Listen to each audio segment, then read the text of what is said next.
ദേവീദേവന്മാർക്ക് മഞ്ഞൾ നീരാട്ട്. പഴയന്നൂർ ആറാട്ട് ഭക്തിസാന്ദ്രം. മധ്യ കേരളത്തിൻ്റെ പ്രമുഖ ക്ഷേത്രങ്ങളിലൊന്നും കോഴിയമ്പലമെന്ന് പ്രസിദ്ധിയാർജിച്ചതുമായ പഴയന്നൂർ ഭഗവതി ക്ഷേത്രത്തിലെ ആറാട്ടുത്സവമാണ് ഭക്തിസാന്ദ്രമായത്. പതിനായിരങ്ങളാണ് ദേവീദേവന്മാരെ വണങ്ങുന്നതിനും ക്ഷേത്രത്തിലെ മഞ്ഞൾ നീരാട്ട് ദർശിക്കുന്നതിനുമായി എത്തിയത്. 10 മണിയോടെ ദേവീദേവന്മാരെ ക്ഷേത്രക്കുളത്തിലേക്ക് ആനയിച്ചു. തുടർന്ന് വിവിധ പൂജകൾക്ക് ശേഷം വിഗ്രഹങ്ങൾ മഞ്ഞളിൽ പൊതിഞ്ഞു. ഭഗവതിയുടെയും ഭഗവാന്റെയും സ്നാനത്തിനു ശേഷം പ്രാർത്ഥനയോടെ നിന്നിരുന്ന ഭക്തജനങ്ങൾ പുണ്യതീർത്ഥമായി മാറിയ കുളത്തിലേക്ക് മത്സരിച്ച് നീരാടാനിറങ്ങി.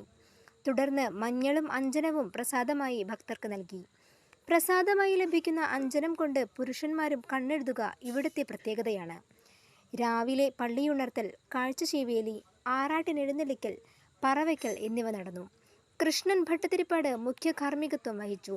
മച്ചാട് ഗോപാലനും ചെമ്പൂക്കാവ് കൈലാസനാഥനും തിടമ്പേന്തിയ ആനകളുമായി 21 പ്രദക്ഷിണവും ഉണ്ടായി. ക്ഷേത്രോപദേശക സമിതി ആറാട്ടുസദ്യയും ഭക്തർക്കായി ഒരുക്കി.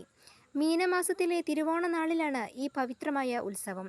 കൊച്ചിൻ ദേവസ്വം ബോർഡും ക്ഷേത്ര ഉപദേശക സമിതിയും വിപുലമായ ഒരുക്കങ്ങളാണ് ഇക്കുറി ഏർപ്പെടുത്തിയിരിക്കുന്നത്.